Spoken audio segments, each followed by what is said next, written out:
हवेली की चुड़ैल। श्रिया अस्पताल के ठंडे और खाली कमरे में खड़ी थी। उसकी उंगलियां दादी के पुराने शॉल की मिट्टी से सनी हुई जगह को कसकर पकड़े हुए थीं। दिल की धड़कन और दिल के मॉनिटर का बीप बीप आवाज जैसे उसे इस खौफनाक सच से साक्षात्कार करा रहे थे। उसकी दादी अब इस दुनिया में नहीं थीं। बस 1 घंटे पहले ही दादी का निधन हुआ था। न कोई संघर्ष, न कोई अंतिम शब्द, बस धीरे धीरे सांस रुक जाना। और श्रिया ने उनका हाथ थामे रखा। एक पल और चाहिए था, बस एक और पल, जो अब कभी नहीं मिलेगा। उसका दिल भारी था, और जैसे पूरी दुनिया सिमटकर एक छोटे से कमरे में समा गई थी। दादी ही तो उसकी जिंदगी में स्थिरता थीं, वो कहानीकार, वो रक्षक, जो पुरानी परंपराओं और किस्सों से घर को भर देती थीं। दादी के बिना उसका संसार जैसे एक खाली खांचा बन गया था, और यह सोचकर कि वह अब नहीं है, वह अजीब सा महसूस कर रही थी। डॉक्टरों के बाहर जाने के बाद जब उसे अकेला छोड़ दिया गया था, उसकी नजर दादी के कुछ सामानों पर पड़ी। दादी का एक पुराना लकड़ी का बक्सा था, जिसे वह हमेशा ताले में बंद रखती थीं। श्रिया ने कभी उसमें झांकने की हिम्मत नहीं की थी, लेकिन आज सब कुछ बदल चुका था। अब सिर्फ समय और चुप्पी थी, और क्यूरियोसिटी ने उसे उस बक्से को खोलने के लिए मजबूर कर दिया। बक्से के अंदर एक पुराने रेशमी कपड़े में लिपटे कुछ कागज थे, जो उम्र के असर से पीले पड़ चुके थे, लेकिन अच्छी तरह से संभाले गए थे।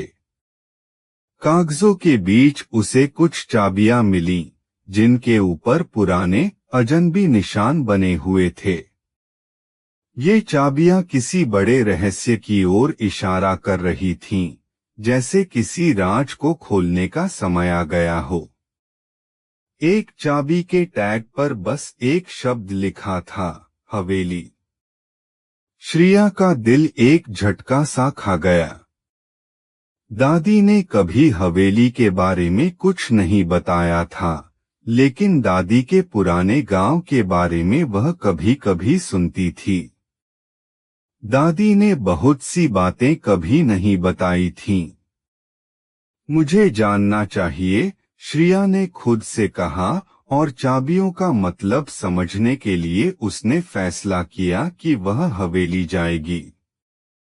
वह पुराने कुटुंबीय घर की ओर बढ़ी, जो अब सिर्फ कुछ किंवदंतियों में जीवित था।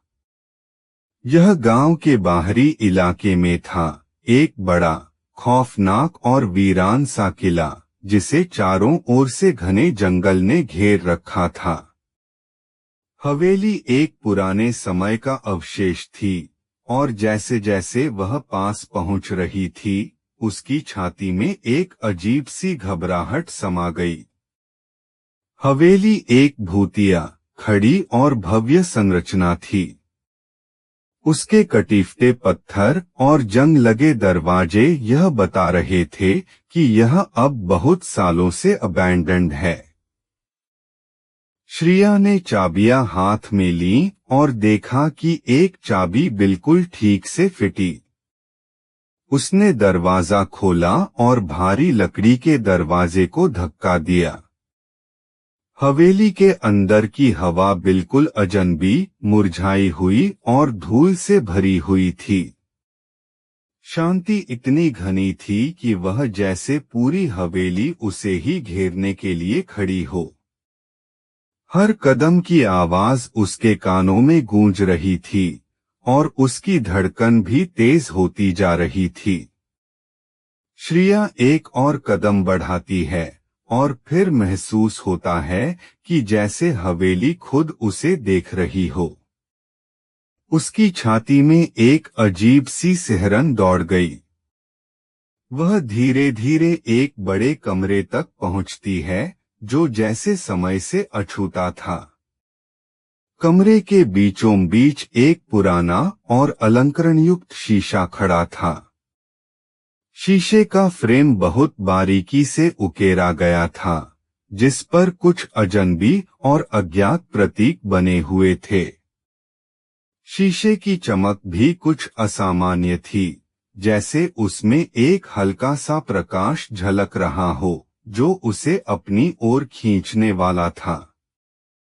श्रिया शीशे के पास जाती है और खुद वो कहानीकार, वो रक्षक, जो पुरानी परंपराओं और किस्सों से घर को भर देती थीं।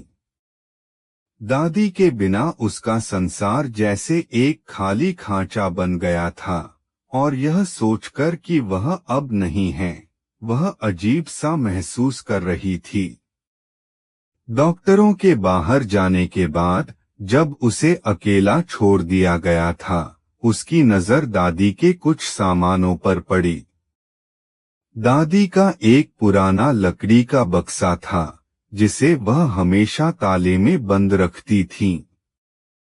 श्रिया ने कभी उसमें झांकने की हिम्मत नहीं की थी, लेकिन आज सब कुछ बदल चुका था। अब सिर्फ समय और चुप्पी थी, और क्यूरियोसिटी ने उसे उस बक्से को खोलने के लिए मजबूर कर दिया।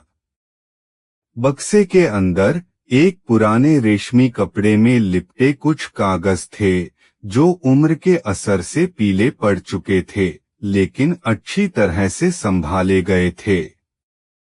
कागजों के बीच उसे कुछ चाबियां मिलीं, जिनके ऊपर पुराने अजनबी निशान बने हुए थे। ये चाबियां किसी बड़े रहस्य की ओर इशारा कर रही थीं, जैसे किसी राज को खोलने का समय आ गया हो।